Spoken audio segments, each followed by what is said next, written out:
Hello दोस्तों, आज हम 7th क्लास के 7th चैप्टर मीरा के पद है। ये एक पदावली है, इसके क्वेश्चन आंसर करेंगे। निम्नलिखित प्रश्नों के मौखिक उत्तर दीजिए। किसकी सूरत को मीरा अपने नैनों में बसाना चाहती है? श्री नंद के लाला की सूरत को, यानी कि श्री कृष्ण की सूरत को मीरा अपने नैनों में बसाना चाहती है। श्री कृष्ण के होठों पर क्या सुशोभित है? श्री कृष्ण के होठों पर बांसुरी सुशोभित है। नूपुर शब्द का क्या अर्थ है? नूपुर का अर्थ होता है पैर। चारों दिशाओं से क्या आया? चारों दिशाओं से उमड़ घुमड़ के बादल आए थे। सही उत्तर पर सही लगाएं। सही का निशान लगाना सही उत्तर। बसो मेरे नैनों में नंद लाला पद में मीरा किससे विनती कर रही है? संतों से, श्री कृष्ण से और भक्तों से। तो मीरा विनती करिए श्री कृष्ण से। सेकंड क्वेश्चन है, बसो मेरे नैना में नंदलाला पद का मुख्य विषय क्या है?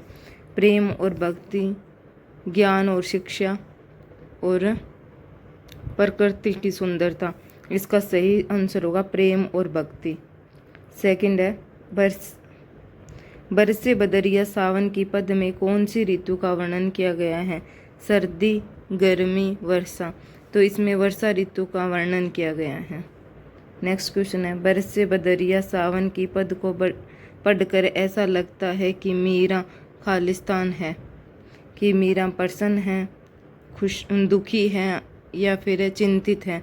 मीरा बरसे बदरिया पद को पढ़कर लगता है कि मीरा प्रसन्न है। शब्दों को उनके अर्थ से मिलान कीजिए।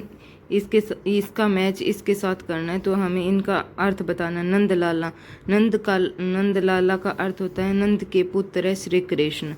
और वैजंती माला, वैजंती माला है वैजंती पौधे के बीजों से बनने वाली माला है। इसका सही आंसर ये वाला है। सावन, सावन क्या है? सावन है श्रावण का महीना, आषाढ़ के बाद और भाद्रपद के पहले का महीना है। इसका मैच होगा इसके साथ। नेक्स्ट है गिरधर, गिरधर क्या होता है? गिरधर है पर्वत को धारण करने वाला श्री कृष्ण है। इसका सही आंसर है। शीतल क्या होता है? शीतल होता है ठंडी, ठंडी होती है। सुशोभित होता है शोभित, शोभित का अर्थ होता है सुशोभित। ये इसके साथ मैच होगा। नेक्स्ट क्वेश्चन है, निम्नलिखित पदों को संदर्भ भावार्थ लिखिए। श्रुति घंटिका की कटी तट, सुभित नूपुर शब्द रसाल, मीरा के प्रभु संत सुखदाई, भगत वत्सल गोपाला। गोपाल बोला गया है, गायों को पालने वाला होता है। गोपाला श्री कृष्ण के लिए आया है। शुद्ध का अर्थ होता है, शुद्ध का अर्थ होता है कमर, गट्टिका होता है घंटियाँ, और नूपुर है पैरों में। इसमें कहा गया है कि श्री कृष्ण ने पैरों में सुंदर घुंघरू वाली घंटियाँ और कमर में बांसुरी अच्छी बहुत सुंदर लग रही हैं। पैरों में झुंझुनू घुंघरू वाली घंटियाँ बहुत ही सुशोभित हो रही हैं।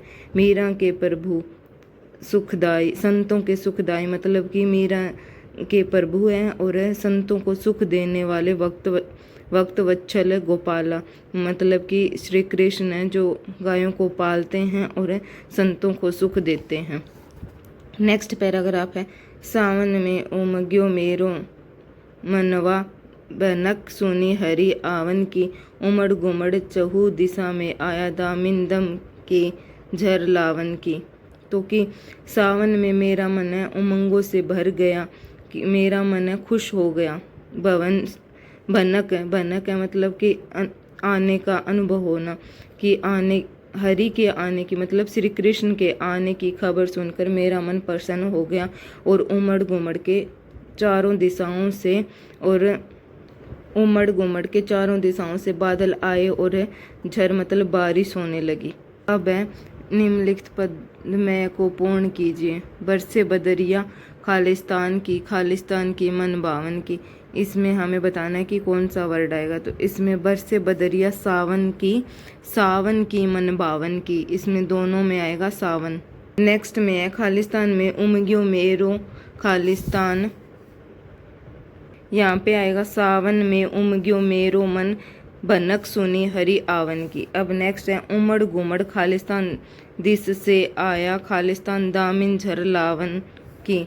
तो उमड़ घुमड़ चहु दिशा से आया, तो फिर आया दामिन दामिन दामिन दम के झर लावन की, दामिन दम के झर लावन की।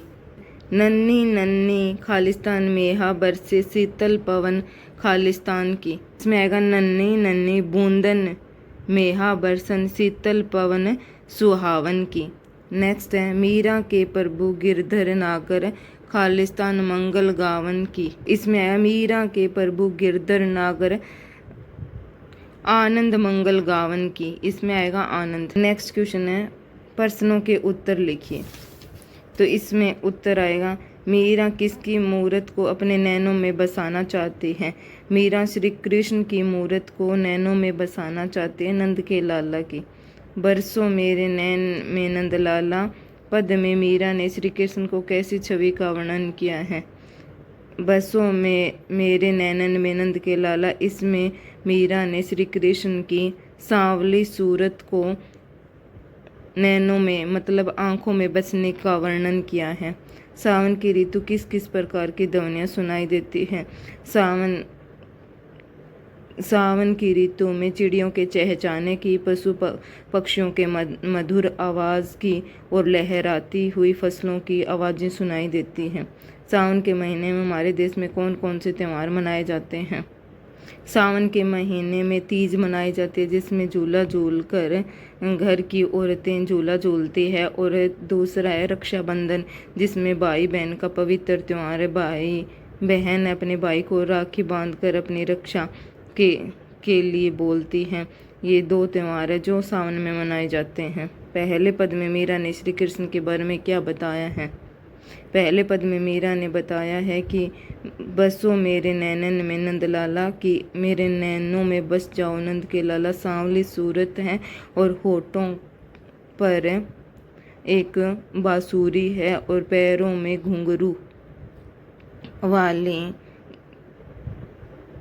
घुंघरू वाली घंटियाँ बहुत ही अच्छी लग रही हैं। अब हम पढ़ेंगे नेक्स्ट क्वेश्चन है मोहनी मूर्ति सांवरी सूरती नैना बने विशाल। इस पंक्ति में सांवरी शब्द आया है। इसके स्थान पर अधिकतर सांवली शब्द का प्रयोग किया जाता है। इस पद में कुछ अन्य शब्द हैं जिसका रूप में लिखा जाता है, जिसको अन्य रूप में लिखना। यहाँ कुछ ऐसे शब्द दिए गए हैं, इन्हें आप अन्य रूप में लिखिए। ये दो शब्द हमें दिखाई नहीं दे रहे, तो हम इससे छोड़कर नेक्स्ट वाला देखेंगे।